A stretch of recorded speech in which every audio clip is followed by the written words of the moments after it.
Come along with me, and I know you'll see that a song changes everything.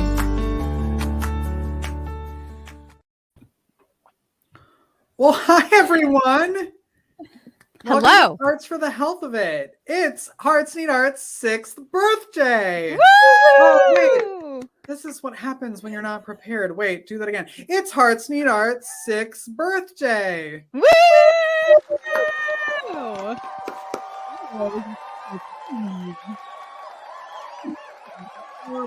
Wild. And we're here. It was that Eminem song, Back Again. Guess who's back? We're here with the founder, Stanzi. Hi, Stanzi. Hey, Richard. So, It's been a while. It has been a minute. It's been a minute. It's been like not 6 years though, but it's been a minute. And we wanted to take the time on this podcast to kind of do a little, flashback of what's been going on here at Hearts Need Art for the last 6 years. Show some videos, show some photos about where we started, where we're at, what we look forward to in the future. I know it's a big deal when a nonprofit reaches 5 years, and we have reached 6 years. And yes. So I want to ask you, Stanzi, what has been the biggest aha moment for you during this entire 6 years? Or what has changed the most in your mind? When you think back on 6 years.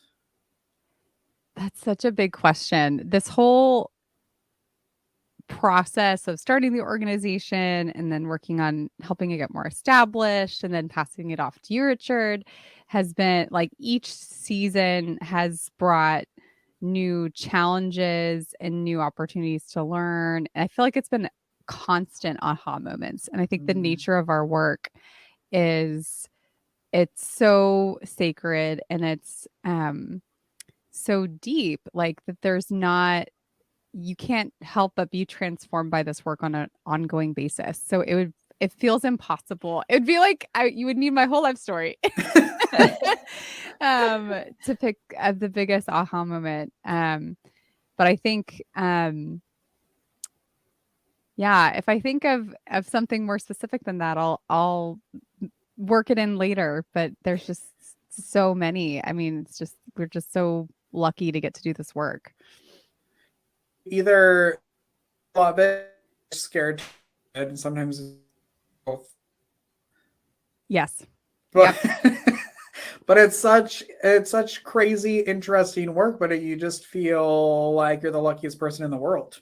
Yeah. To be able to meet everybody that we get to meet, and we're not only, I feel like, changing their lives, we're changing our lives. I feel like a completely different person since joining Hearts Need Art, and Catherine, what do you feel like? You've had an interesting transition of different things here at Hearts Need Art as well. So I'm curious of your perspective. I think the word that comes to mind is humbling. To me, it's very humbling work. And what I mean is it's kind of a mix of overwhelm and humbling at the same time, because there's always just this reminder in this work that we do that connection can be very simple, and it can happen over art or music or writing or whatever art experience we're doing. And that we're all not really strangers. We think we are. We have this perception that we're separate, but so it's humbling to me to have this constant reminder that we are all really connected to each other. It's just giving ourselves the opportunity to take the time to do that, to be present with people. Yeah. And as a selfish reminder, if you'd like to help us continue to do this work with patients, staff members, please, it's very easy. You text podcast to 53555 and help support what we're doing here at Hearts Need Art. Before we get into photos and videos, I want to ask each of you, when you knew or realized or found out what arts in health even was? Well, I was kind of already doing it by the time I realized it was a thing and it was a field of arts and health.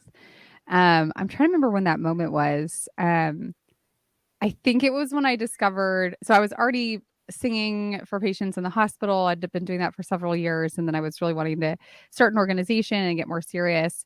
And somehow I stumbled upon the Center for Arts and Medicine at University of Florida and was like, oh, what? This is a thing. This is amazing. Yeah. And went and did their summer intensive, and they just do amazing work leading the field of arts and health. And it was there that I actually heard the term arts and health for the first time. Mine was through an internship in college. So this was back in like 2006. And I had an opportunity to, I was a fine arts major. And so they had an internship set up with a local children's hospital that had an arts and health program. And my professor at the time was a huge advocate for that. So it's really because of her that that even came to be on my radar. And so, yeah, that was my first exposure to the concept of and the practice of arts and health. Mine was the day I met Stanzi at Woodlawn Theater here in San Antonio.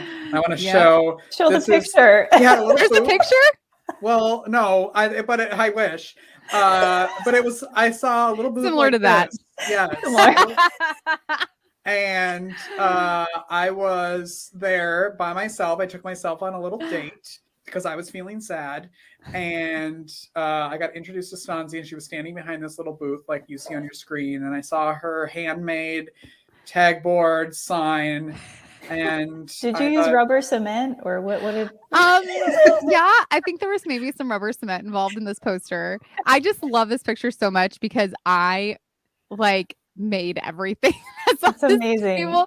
Like I printed off the flyers at home, and I printed off the picture, and made the sign. This is very early days of Hearts Need Art. And I just love this picture because it just shows how far we've come to. Yeah. And then the next picture is how far we've come. If you want to talk about that, that's your photo. So what we're going to do is we're going to just throw up random photos, and we all came together, the three of us, threw some photos in here of things we've loved over the last 6 years. And then we're going to talk about them. And that's going to be the podcast. And then that'll give you plenty of time to donate and text podcast to 53555 and help us continue our mission. Okay, there we go. What is this? This was, so the last picture was early days of Hearts Need Art, cardboard signs and all of that. And then a couple weeks ago, how long ago? Time has date. October 24th. Yeah. There we go. Almost a month ago.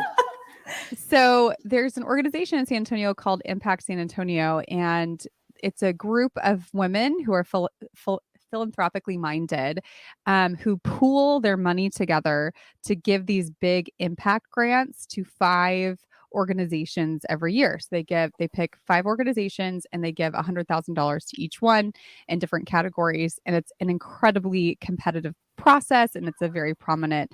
It's a really big deal just to even become a semifinalist and then a finalist. Well, not only did we become a finalist on the very first year, but we won one of the 5 high impact grants this year. And it's Can we get more applause for that? More applause. Okay. Oh, sorry. Okay. It represents a project that will be starting at the beginning of the year with a new hospital that we're launching.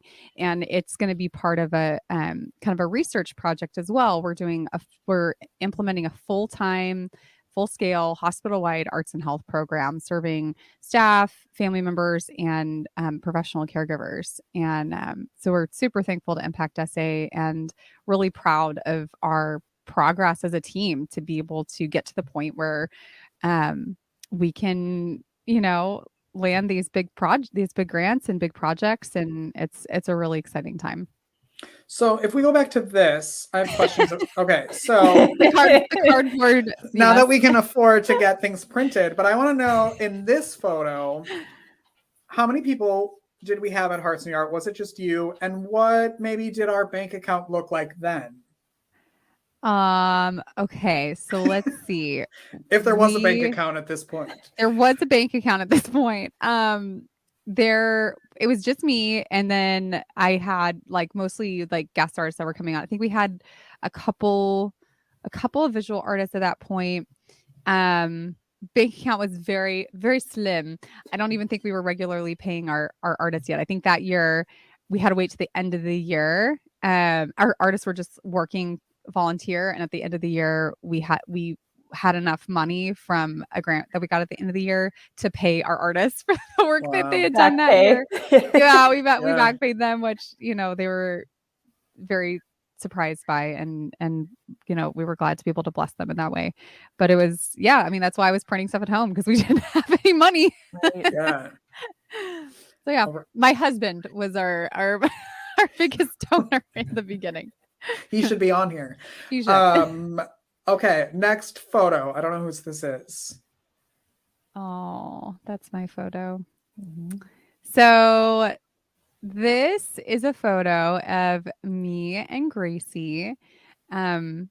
Gracie was one of the young adult oncology patients that I got to work with. And this picture is actually from before I started Hearts Need Art, when I was just going to the hospital by myself and singing for patients.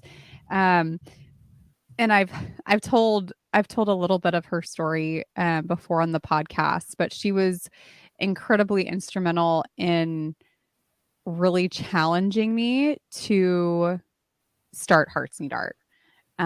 She saw how much it helped her and her fellow patients, and she knew there were so many that were going to come after her that, and she's like, we need more, her quote, she said, we need more art and music. We need more reasons to get out of our isolation. We need to remember the reasons why we're alive as much as we need the things that keep us alive. And she got a tattoo on her arm inspired by one of the songs I sang her. It was a really powerful relationship.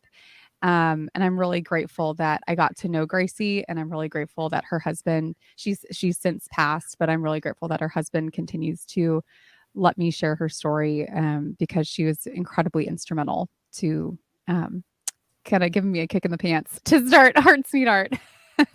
It's a great speech that you have written when you go out and speak to different organizations or people, that every single time I hear it, I end up crying, because when I tell Gracie's story. Yeah, it's just, she's like, I feel like we wouldn't be here without her, like there's a lot of her DNA in what we do, and a lot of what we do is informed by the feedback that she and other patients that I worked with gave. All right, ready for the next one? We're ready. Oh, that's mine. Okay. Aww. So this image is of two of our artists. One is Hannah. She's painting a hospital room window, and Jaime is playing his guitar kind of in the background. But this is one of my favorite memories kind of in general of working in the hospital, because there is something really indescribable about, I guess, as an artist, being able to work with a musician at the same time. Oftentimes, I feel like patients are more likely to say yes to music than they are to art. But what I found on days when musicians and artists were there together, it was kind of like they would say yes to both. And so there was just a lot of really special moments created where the patient's listening to a song they love, the artist is painting something that they requested, and so it just feels like their room is vibrating with just so much love and joy, and it just transforms the space. It's a really incredible thing to witness. So I get chills just thinking about it, because that's a really good way to describe, like, like the room is vibrating with love and light. That's how it feels. Yeah, and so often we don't get to document it because it just happens and then it's Right. over. And so it's always special when we actually get to take a photo or a video and get to replay it later and remind ourselves over and over That it again really why- happened. That Yeah. it happened, yes. So sometimes there's so many pinch me moments where you're like, I cannot Yeah. believe this is happening. Or like, does anyone else see this happening? Right. Yes. Anyone else? Yes. It's like we should start a podcast to talk about it. All right. This one. That is not from, no, that's from something else. Okay. That is deleted. Deleted. Oops. overlap. All right. So this It's a good one, picture. It is a good picture. That's Izzy and we love her.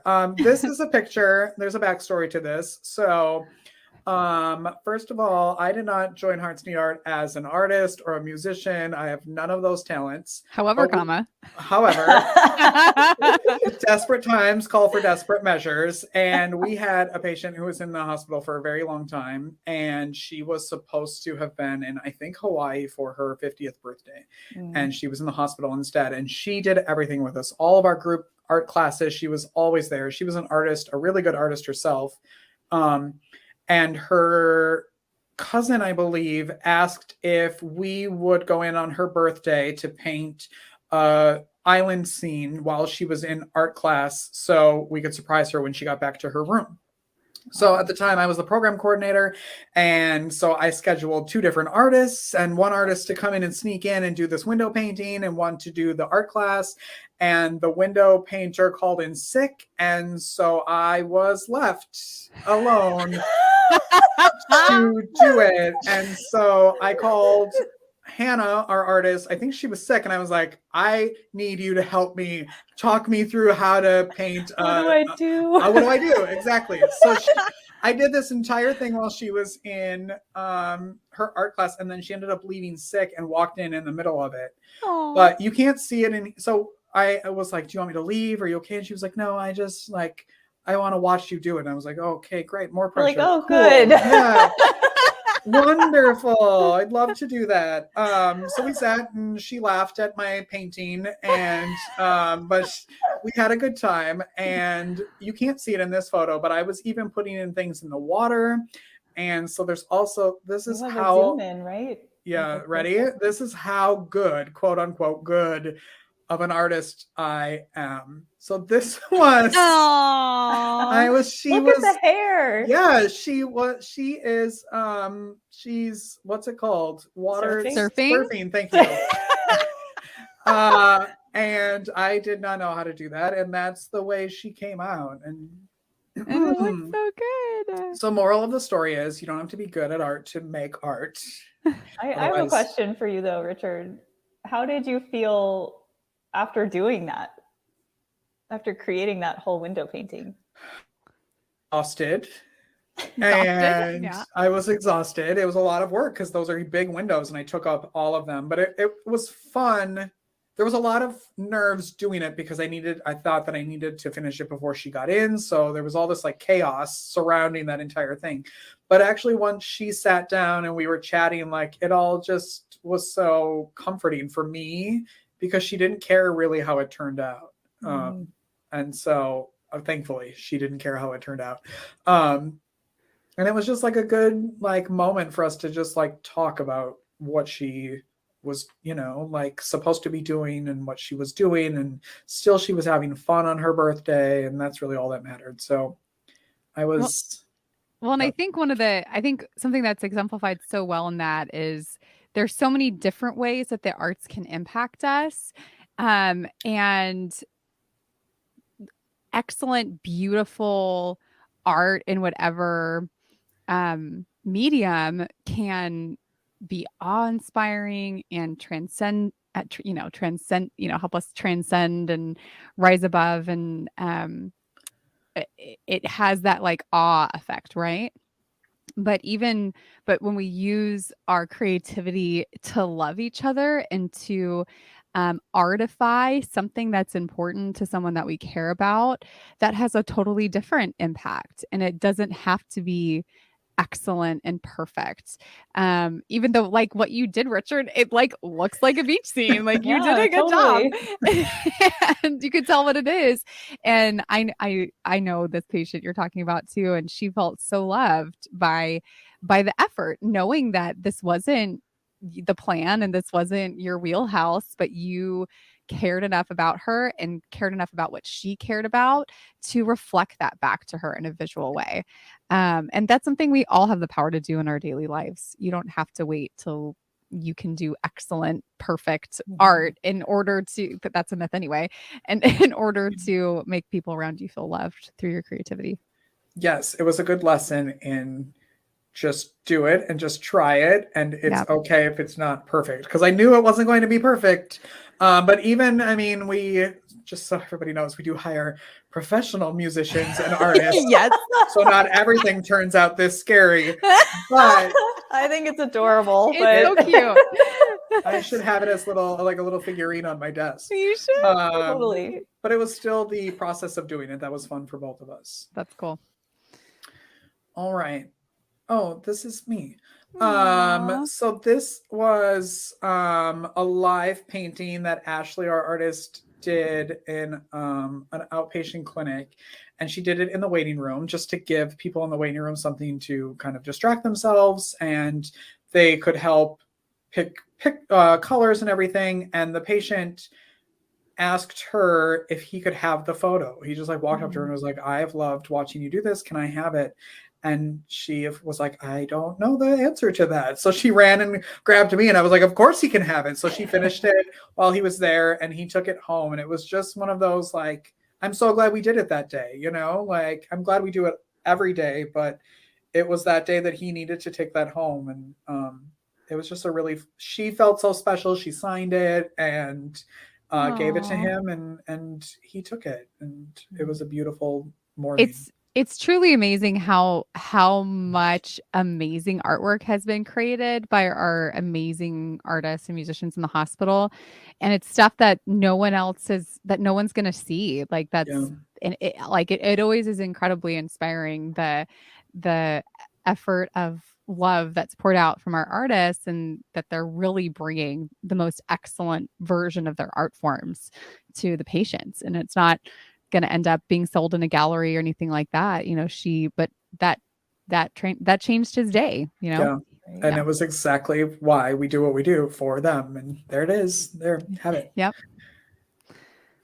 Oh, I love this picture. This is a picture. I should have done the before picture too. This is a picture of one of the hallways on one of the units that are the very first unit that we started in. And when we started, the walls were super institutional and bare and just like blah. And I was like, we need to do something about this. And we were creating all this artwork. The patients were creating all this artwork in our class. And so we petitioned the hospital to install just this simple line, like it's just a clothesline kind of. Yeah, it's basically a clothesline along the length of one of the hallways, and so that we could clip the artwork from the art class onto this line to like create a patient art gallery. And it transformed the whole unit. I mean, just the energy shift in people when they came on the unit, as they were walking the unit. And we heard a lot of really positive things from the staff, especially because they often had trouble getting patients to walk during the day, which is really important when they were on chemotherapy treatment, to keep as much gentle physical activity as they could. But they had trouble motivating the patients. But patients that had put art in the art gallery then wanted to, anytime they had a visitor, they wanted to walk to the art gallery and show off their art piece. They wanted to walk their nurse down to the art gallery and show off their art piece, or they just wanted to walk the halls and see what new art pieces were up that week. So it shifted behavior in a positive way on the unit. And our nurses said that it also gave them a more intimate look and understanding at the internal experiences of their patients and really humanized that relationship as well, that patient client, or not patient client, but patient nurse, patient doctor relationship. So I just love the before and after of, and it's just so simple. Like we put up a line and, hung up the artwork. So anyway, I love that picture. Yeah, it was so simple, so easy. And so many times you would know when someone left because they would go and they would take their artwork. They were allowed to take it when they were leaving if they wanted. And we would rotate it out every week or whatever when we were making art. It was really fun. Yeah. And then you would go to other floors that didn't have that, and you could feel it right away. Like you walk on a bare floor and you're like, oh, so weird. It really makes a really good idea. Yeah. Mm-hmm. This is a story of a staff member who I was begging to come to a class, and he wouldn't. He always said no to me, and because he was embarrassed, and so he finally came, and we were doing tissue paper birds that day, and he did it, and he gave the bird leopard feet, which I thought was hilarious. And he did the entire thing. And as he was leaving, he said, "Richard, I think I'm an artist." Yes. Oh and I of course I start crying because that's like the whole goal of the thing. Right. And I was like, "You are an artist." And he, after that, would come to as many classes as he could. And one of our holiday cards is designed by him. Yep. And he bought a bunch of them to send to all of his family and his friends. And it just that was always my favorite, was when someone would tell me no 5,000 times. And then that one time they finally say yes. And they, oh my gosh, I can do this. Yeah. Even if it turns out as badly as my surfer. You can do it. I was going to say, it's so similar to your story about that window, because I mean, I don't know, like if I were you, I would take a look at that and be like, oh, I can actually make a window painting. I mean, I did it. Yeah, I guess. Amazing. Yeah. As silly as it looks, I did it. Yes. Oh, now we're gonna go through a whole bunch of me, because I got excited and threw a bunch of photos in here. But this was one of our first lobby concerts at a hospital, where we would set up a musician at the entrance of the hospital and play music while people were entering the hospital. And Jaime here, a musician. This picture this is like his Christmas album cover. If he were to make Jaime's a rock star. He is a rock star. And I just love this photo because it's that whole Christmas vibe, holiday vibe, and the mood in the hospital. And he just really set the tone for people coming into the hospital. And he has crowds that gather around him when he's performing. And it was just such a great addition to what we do, to bring it to people coming in. We didn't wait until they were in a room. We met them right at the beginning to show them what kind of care they were going to receive. So I'm glad we did that. This I love this picture. Is a board meeting, because these are the type of board meetings we have here at Hearts Need Art. Our first team building. This was a trial of a game we had thought of to do at our first gala in 2018, where we had second gala, but yeah. Was it? It was our second gala. Oh, yes, our second gala. This is correct. Where we wanted to find a bunch of random supplies that you would find in a hospital room, hide them under tables, and then make everybody come up with a costume or an outfit based on those materials. And then we had a fashion show and awards given, and I threw it out to the board members to try to see if it would work, and they had a blast with it. And I was like, okay, well, this will work at our gala. Those are the types of galas we have. So that was one of the more celebrated and divisive activities we've done at one of our galas. Yes. Like the mayor still talks about that activity because he'd judged the contest. Ron Nuremberg, the mayor of San Antonio. And it made such an impression on him and he loved it. And so many people just like loved it. And then there are people that like really Or, like, hated it. ran the other way. them. Yeah. Yeah. We had tables like where like there wasn't an extrovert at the table, and so they just were all sitting there stewing and like not wanting to do the group public activity.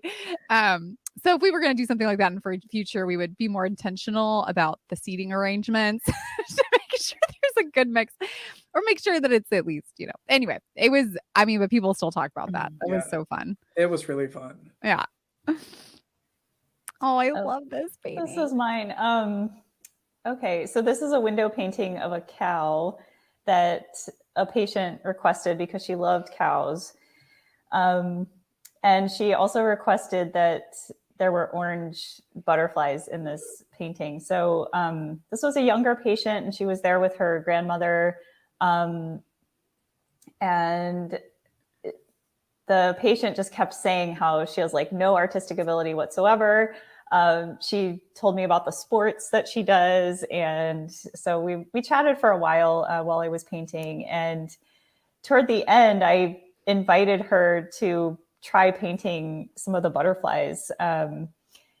And her grandmother was very encouraging. It's like, yeah, you can do it. You can do it. And so it was kind of a team effort. And I left paints in the room for her to add what she wanted. But so she started painting, and just like a few strokes in, she's like, this isn't so hard. I can do this. And it was like, yeah, you can put paint on a window. And it was just cool to see I guess just like the transformation, like, you know, small transformation in a short period of time, from I absolutely am not going to do that to I'm going to try it. And then, oh, I can do this. And it's kind of fun. So that was a great memory. Yeah. And such an empowering experience for her too. Like in a time when she's probably feeling really powerless. Mm-hmm. That was cool. Window paintings, I think, were one of our best ideas, because some views from hospital rooms are just awful. Yeah. And even if they're beautiful, you can enhance them and customize them, which I think is great. And people are really allowed to tell us what they want on them and make it a really good conversation piece. Mm-hmm. It's a really great idea. Love window paintings. Yes. Aww. This is Cassie, who I love Cassie. was a musician and a recipient of Hearts Need Art. And this was our first day of doing music at an outpatient clinic. And Cassie performed there. And when she was done, I think it was when she was done, or maybe it was when she started, she told us that the little station that she was in was actually the station that she received all of her transfusions in. Oh, wow. And so it was a really good, like, full circle moment for her. And of course we all cried, because it was just such like, and it was a random, like, they told us which stall to go in to play that was open. And it happened to be the one which patient. Wow. Yeah. Cool day. What a beautiful way to redeem that space for her. That's amazing. Yeah. Oh, well, this is sideways. But this is, I don't know why, one of my favorite paintings. I'm going to remove this stuff, but you can still donate if you'd like. That we had a group art class, and it was mostly women in this class. And then a guy showed up and they were painting butterflies, and he did not want to paint butterflies. And I was like, all right, well, what do you want? And he said, I just want black paint and red paint. And so I gave him that, and he took a piece of paper, and with the tiniest paintbrush, he painted that entire thing black, except for that balloon and like a little window up here. And it took him the entire 2 hours to do this. And then he just left and gave us the painting. And we were, of course, like, blown away, like, no idea what the painting means, like, but just, he clearly needed to have some sort of outlet. And that is what he came up with. And we ended up, and then he like disappeared from the floor and we didn't see him. And during that time where we thought he would be there, we had this framed for him. And then he left. And one day I was in the outpatient clinic and he was there. And I ran back to the floor that we kept this on and ran back and gave it to him. And he was like speechless that we did that for him. And he was so thankful and he took it home. And it was just like one of those things where you're like, yeah, another moment where you're like, this is why we do this. Like, he needed that. And whatever it meant to him, he was finished with the painting. And I'm just glad we gave him that space to be able to do that. It's such a striking piece. I mean, all of us remember that piece that were there that day. Yeah, it's great. Oh, this our is very first gala. There. Okay, I did get it right. This is our first gala, which was so much fun. And this is Ashley doing a live painting where she did this giant canvas in like 4 minutes during a song. And all I remember from this is the room was completely silent while she was doing it. And at one point she was painting so hard that the canvas started to shake and the easel started to shake. And all I thought was, this cannot go down. Like, you cannot, please don't, like this can't happen. We need to sell this thing. This is a fundraiser. Please. And there's a video on our YouTube channel of the entire thing that y'all should go watch. It was just beautiful to watch her do it. And it was perfect, but it was so scary as someone who was like making sure it had to happen correctly. But it did, and it raised a lot of money for us, and we're very thankful for that. And we love Ashley. Such a magical night. Yeah. Okay, so this is my picture. So this is a picture of me singing for Cassie. So we met Cassie a minute ago, and Richard was telling the story of her playing piano in the same outpatient clinic she was treated in. And but I met her first when she was just starting treatment. We actually had the same type of leukemia. So I had leukemia in high school, and then she had leukemia when she was in college. And this is such a cool, I love this picture. We had a photographer here this day. And we got to capture this really special moment. So Cassie was a piano major. She was a music major. And when she came into the hospital, she really had a challenging time, as you can imagine, and really kind of lost interest in music for a while. And then I came in one day with the keyboard, and it kind of reignited that. But I happened to be visiting at a time that her piano teacher was there visiting her. And I happened to know her piano teacher, Zachary Ridgway. And we're like, oh my gosh, this is so crazy, like small world. And then he jumped on the keyboard and accompanied me singing for her. And it just was this really cool serendipitous moment that we had. These kind of moments happen all the time, and we would just get really excited when we get to capture them on camera. And then, as Cassie was with us for as a musician after she finished treatment for a long time, and we just love Cassie. She's amazing. And she's lucky enough to live in California now. I know, she's married and living her best life. Jealous of her California life. Miss you, Cassie. Miss you, girl. Okay, this is mine. I don't. Do we want to show the video first? I don't know. It's kind of. You tell me. Is that what you want?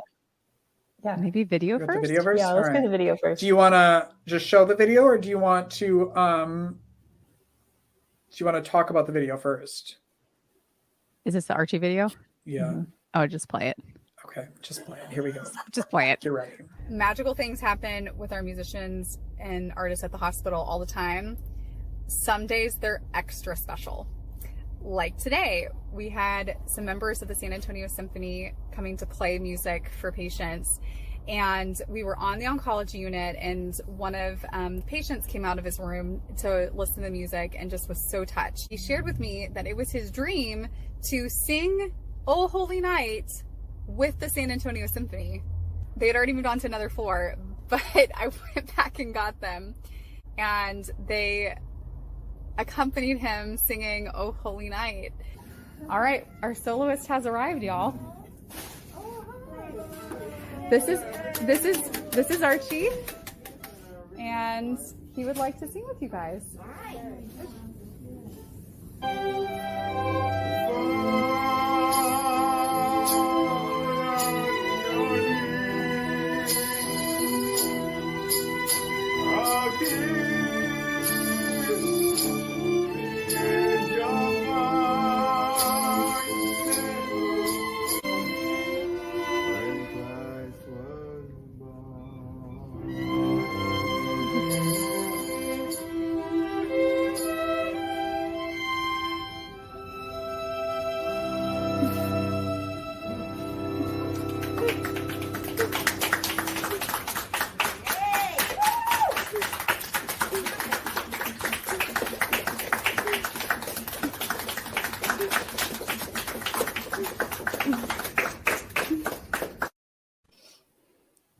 For those of you who are just listening and didn't get to see the end of the video, Archie just broke down. As soon as he finished singing, he just broke down crying. And God, that was such an incredible moment. Just it was amazing. I cry every time I see that video. Yeah, I do. Every I tear time. up. Yes. I've seen it so many times now. Tearing up again. If you haven't seen it and you're listening, you need to go actually watch watch this episode so you can see that video. So the pictures. So this is the same patient. This is Archie, and I had seen that video that Stanzi had posted about him singing, and then a few weeks later, I went into a patient room and this is who I met. And I was like, you're the guy that got to sing with the symphony. Can I have your autograph? I know, right? So I got to work with Archie a couple of different times, and he always said yes. He would always say yes to art. And each time I worked with him, I just learned so much about his life. So the first image is a mandala project he and I did together.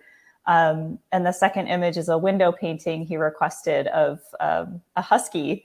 And I think that what was so striking to me about working with him was his willingness to just share about who he was, his family, how, like, I learned his backstory on singing, that the only reason he started singing is because one of his choir teachers kind of nudged him to do it. He was very reluctant, and it just became such a huge part of his life. Like, music was just integral to who he was as a person. And so it was like, I learned that much later after seeing the symphony video, and then hearing the backstory, I was like, oh my gosh, it just made that his performance of O Holy Night like even more meaningful than it already was. So really special interactions with him. Yeah. That's so cool. I didn't know that, Catherine. I didn't realize he had done that much art with you. That's really cool. Yeah. It was like, obviously you don't like want to see patients over and over again. Yeah. Like, you want them to be home, but at the same time, when they are there for an extended period of time, it does open up this opportunity to build a stronger connection with them. So yeah, cool. We've done a lot in 6 years. We have. A lot. What are each of you the most proud of so far?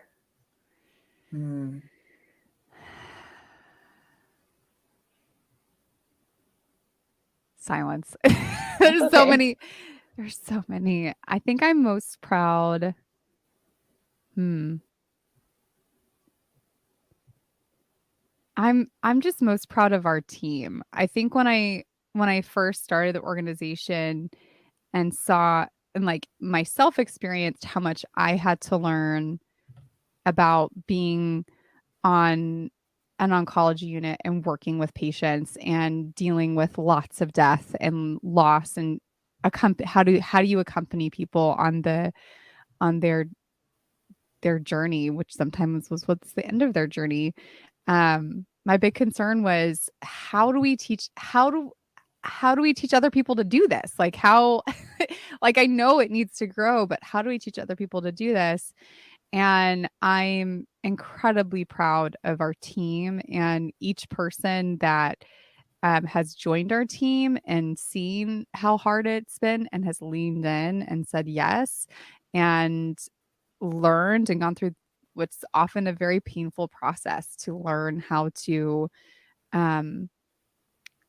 come alongside people when they're hurting, because it makes you face pain in your own life. Otherwise, you can't do it. You either run away or you minimize their pain or what other unhealthy states of being. And so I'm most proud of our team and their ability to continue to replicate themselves. And because it's now not me teaching everyone, it's them teaching new people. And that is, I think, our biggest accomplishment, because it's not just about grabbing any random artist off the street and putting them in the hospital, because that just doesn't work. Like whatever we do, we have to do with love. And not everyone knows how to do that. And even people that are naturally loving still have to kind of learn some skills in order to do it in this type of setting. So I think that's the thing I'm most proud of, that even now that I'm not in as much as an active role in the day-to-day running of the organization, that people are still being loved through art. Yeah. I mean, that was going to be my answer. So now I'm a little different one. Same. Yes, that like the team, the community we've created within ourselves, within the hospital systems, with the patients. And then I think also I'm proud of the way we've been able to grow and like naturally grow from the tiny little homemade Stanzi booth. Which is amazing. Which is, like I'm so proud you of that. You gotta start somewhere. To be a part of that. Yeah, like that we've been able to survive the pandemic. Like we had nowhere to go. Like our homes are in the hospital and our offices are in the hospital and we weren't allowed in, and we still managed to continue and be here today to celebrate our 6th birthday. And it just goes to show like how powerful, not just powerful the work that we're doing, but how capable our team is. And it's really cool. How would you answer that, Catherine? Catherine, are you proud of anything? No. Gosh, turn around the question.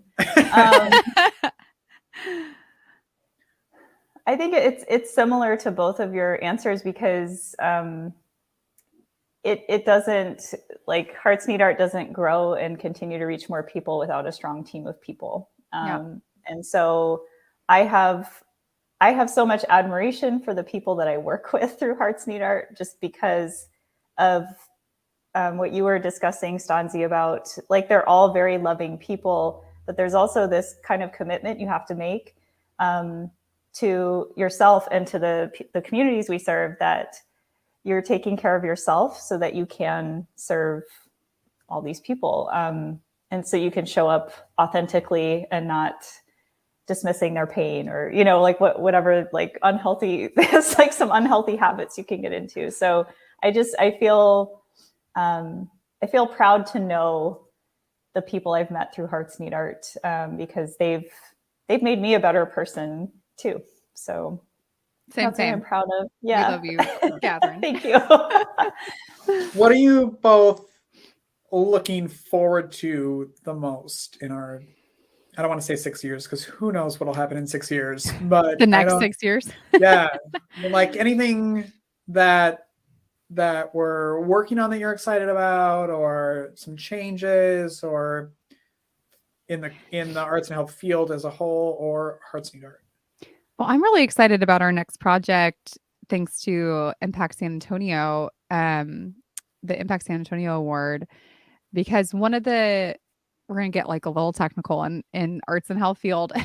One of our goals is that the arts are fully integrated into our healing systems, that when you go to a hospital, you should expect to see a doctor, a nurse, and an artist, that is just part of the standard of care, because attending to the personhood is part of treating the person, and an integral part of treating the person. Because if they're lonely, if they're depressed, if they're in these other negative mood states, it negatively impacts their outcomes. So why are we not caring for the whole person? And the arts have always been part of the way humans care for each other and care for ourselves.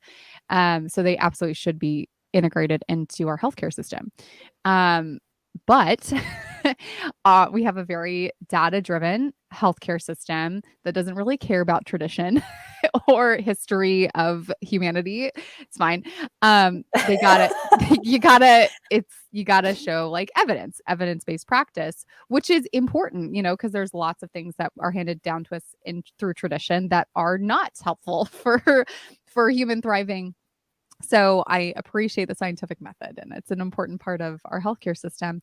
But the impact of the arts is incredibly hard to quantify because it has such a complex makeup, and has a really holistic impact on people. So it's not like you're giving a dose of a medication that's changing a specific,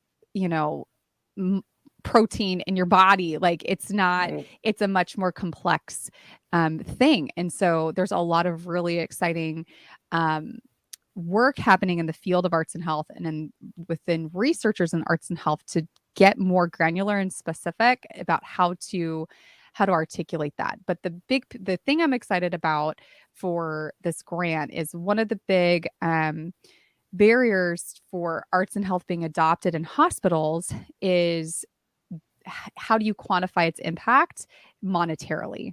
Because this is something that isn't reimbursable by insurance yet. So it's not a billable service yet. So you have to show to the hospital that it is beneficial. It makes business sense to them.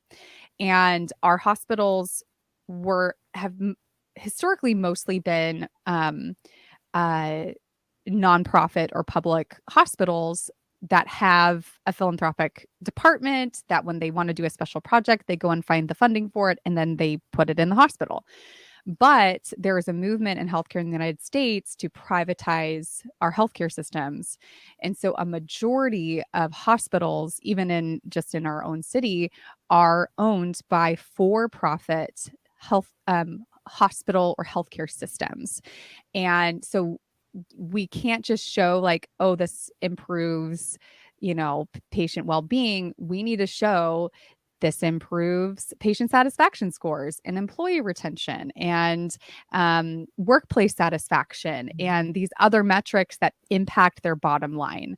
So those are some of the things that we're going to be looking at with this project funded by the Impact San Antonio grant, and has the potential to impact and unlock funding mechanisms across the field of arts and health. And that's, we don't want to put too much, too heavy expectation on this project, because it's like kind of the first of its kind that is being done in this way. And like I said, it's hospitals are complex, arts are complex, teasing out how they impact each other is complex. So this will kind of be the first phase I see of trying to measure that impact. But it's a really important step for moving forward the adoption of arts and health in hospitals around the country. I got on my nerd box for a second. That's its own podcast. Ditto to all that.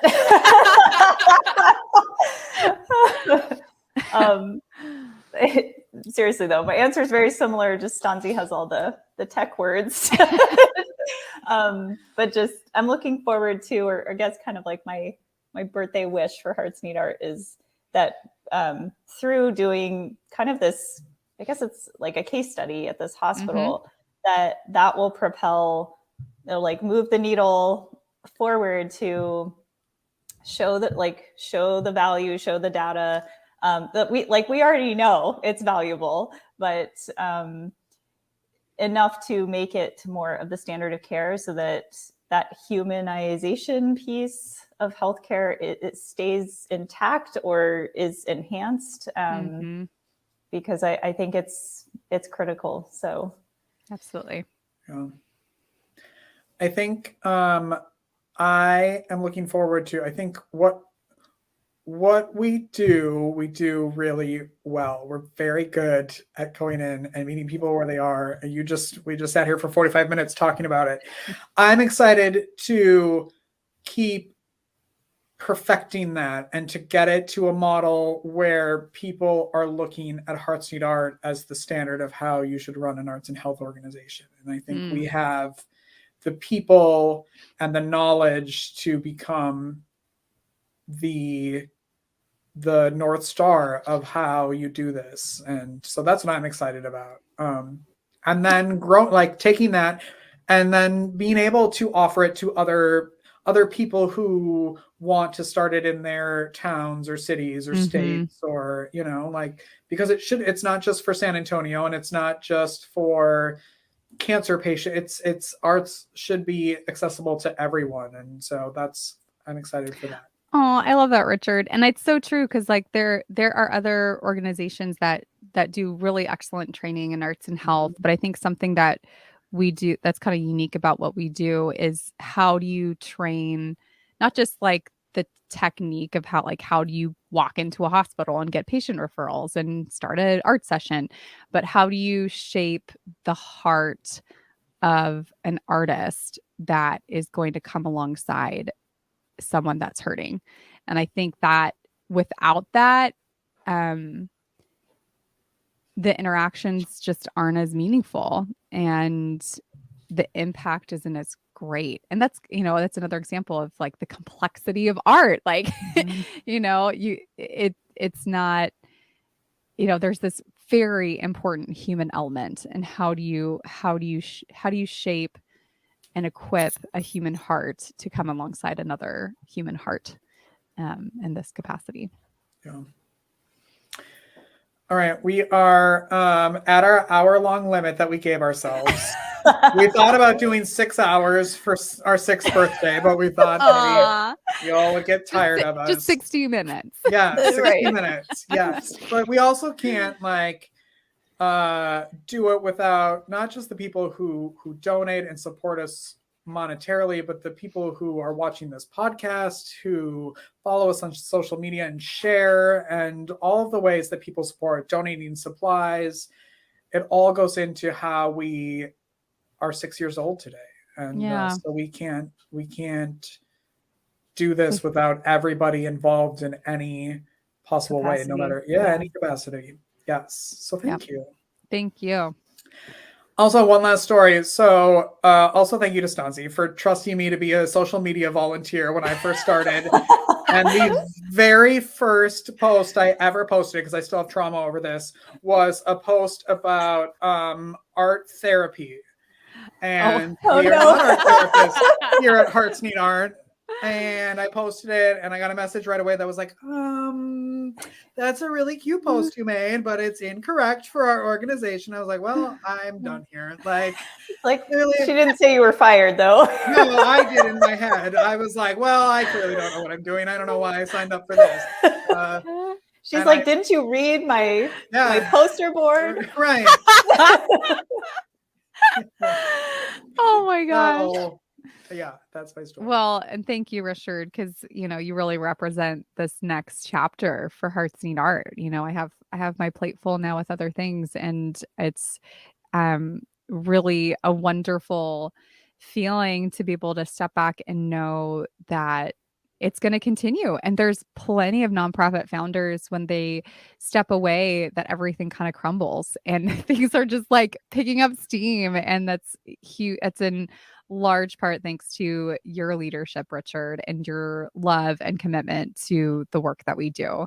So thank you, Richard, for everything that you do. I'm excited for our 7th birthday party. Yes. To see what's happening then. All right, everyone. I made an oopsie. Make sure you're texting 6 SIX to 53555 and not podcast.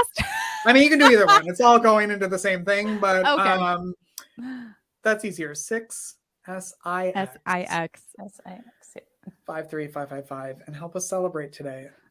Thanks everyone for listening, watching. Make sure you keep creating. Woo! And we'll see you later. Bye. Bye, everyone. Thank you for listening to Arts for the Health of It. This episode is produced by Hearts Need Art, creative support for patients and caregivers, and hosted by Richard Wilmore and Catherine Particini. You can support the show and help others learn about the healing power of the arts by visiting heartsneedart.org. The views expressed on this podcast do not necessarily reflect the views of Hearts Need Art, their staff, board members, or other affiliates. All content is created for informational purposes only. This podcast is not intended to be a substitute for professional medical advice or to diagnose and treat any health condition. Always seek the advice of your physician or other qualified health professional with any questions you may have regarding a medical condition. Never disregard professional medical advice or delay in seeking it.